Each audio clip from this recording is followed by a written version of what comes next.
Halo teman-teman semua, selamat datang di channel YouTube Robi Chan ID bersama saya Robi Chandra.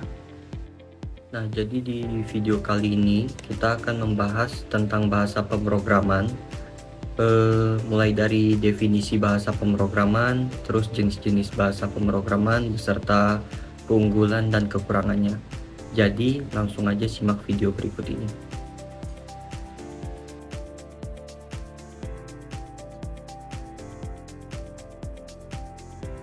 Oke, untuk materi yang akan kita bahas di video ini itu ada dua. Yang pertama itu definisi bahasa pemrograman, lalu yang kedua itu jenis-jenis bahasa pemrograman. Nah, jenis-jenis bahasa pemrograman yang akan kita bahas di sini itu ada 5. Yang pertama itu ada Python, yang kedua ada PHP, yang ketiga ada C#, yang keempat ada Java, dan yang terakhir ada JavaScript. Kita bahas dulu yang pertama. Apa itu bahasa pemrograman? Nah, bahasa pemrograman adalah sekumpulan instruksi yang diberikan kepada komputer untuk dapat melaksanakan tugas-tugas tertentu dalam menyelesaikan suatu permasalahan. Bahasa pemrograman berfungsi untuk memerintah komputer agar dapat mengolah data sesuai dengan langkah-langkah penyelesaian yang telah ditentukan oleh programmer. Bahasa ini memungkinkan seorang programmer untuk menentukan secara persis data mana yang akan diolah oleh komputer, bagaimana data ini akan disimpan atau diteruskan, dan jenis langkah apa saja yang akan diambil dalam berbagai situasi secara persis. Nah, bahasa pemrograman yang akan kita bahas pertama itu Python. Nah, Python adalah salah satu bahasa pemrograman yang dapat melakukan eksekusi sejumlah instruksi multiguna secara langsung dengan metode orientasi objek, serta menggunakan semantik dinamis untuk memberikan tingkat keterbacaan sintak. Nah, untuk keunggulannya sendiri, yang pertama itu mudah dipelajari, terus yang kedua mudah diaplikasikan, lalu mendukung IoT, terus selanjutnya itu fleksibel, yang kelima meningkatkan produktivitas, terus yang terakhir dia free atau open source. Selain keunggulannya itu sendiri, Python juga memiliki kekurangan. Nah, yang pertama itu kurangnya dukungan multiprosesor. Terus yang kedua, lebih sedikit developers yang berpengalaman. Terus yang ketiga, tidak ideal untuk memori intensive task. Selanjutnya, kurang populer untuk mobile app development.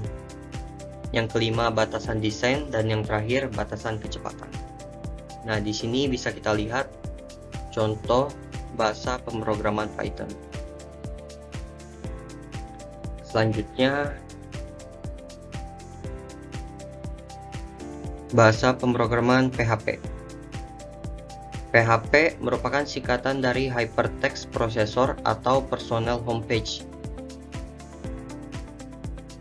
Merupakan salah satu bahasa pemrograman yang bersifat open source atau gratis yang berjalan di server side untuk membangun dan mengembangkan sebuah website.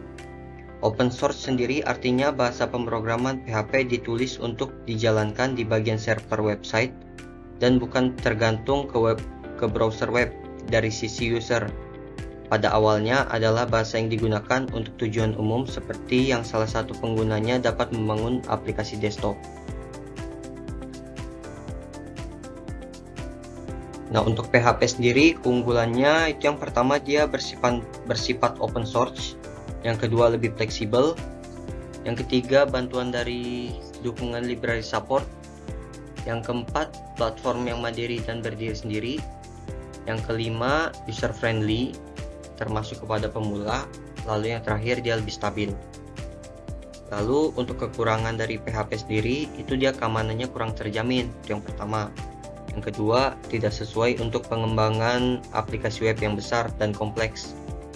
Lalu yang ketiga, performa yang lemah. Yang keempat, tidak sesederhana bahasa pemrograman terkini. Selanjutnya, tidak adanya akses untuk melakukan modifikasi. Dan yang terakhir, cara melakukan handling error yang kurang tangguh. Nah, di sini bisa kita lihat contoh bahasa pemrograman PHP. Oke, lanjut. Oke, yang selanjutnya C#.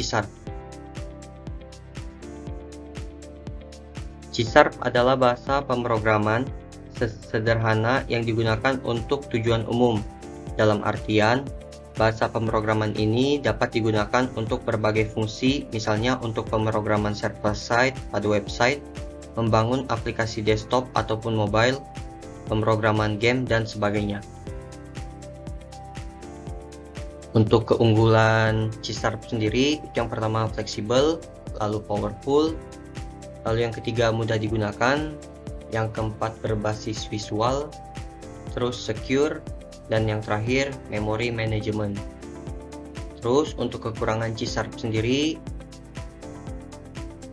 itu banyaknya operator serta fleksibilitas penulisan program yang kadang-kadang membingungkan pemakai. Lalu yang kedua, bagi pemula pada umumnya akan kesulitan menggunakan pointer. Nah, di sini bisa kita lihat contoh bahasa pemrograman C#. Oke, next. Oke, yang selanjutnya itu Java.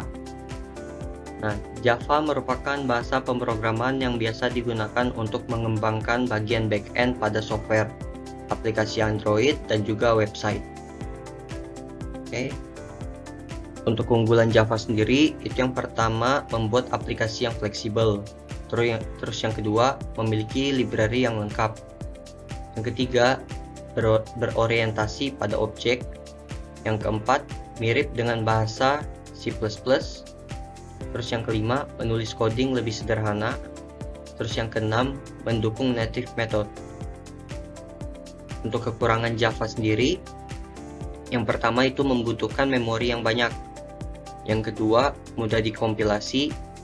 Terus yang terakhir, graphical user interface dengan tampilan yang kurang menarik.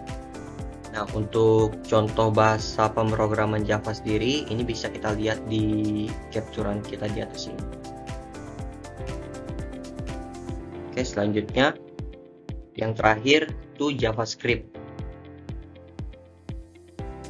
Nah, JavaScript atau yang biasa disingkat JS adalah bahasa pemrograman yang berbasis teks yang dapat digunakan pada sisi klien dan server untuk membuat halaman web menjadi interaktif. Jika HTML dan CSS menyediakan struktur dan desain ke halaman web, JavaScript menyediakan komponen interaktif yang menarik minat pengguna. Selain itu, JavaScript juga dapat memperbarui HTML dan CSS. Menariknya lagi, JavaScript mampu mengkalkulasi, memanipulasi, dan bahkan memvalidasi data. Nah, keunggulan JavaScript sendiri itu yang pertama mudah dipelajari, terus yang kedua ringan saat digunakan, terus yang ketiga bersifat multiplatform, yang keempat kecepatan mumpuni, yang kelima kompatibel dengan bahasa pemrograman lain.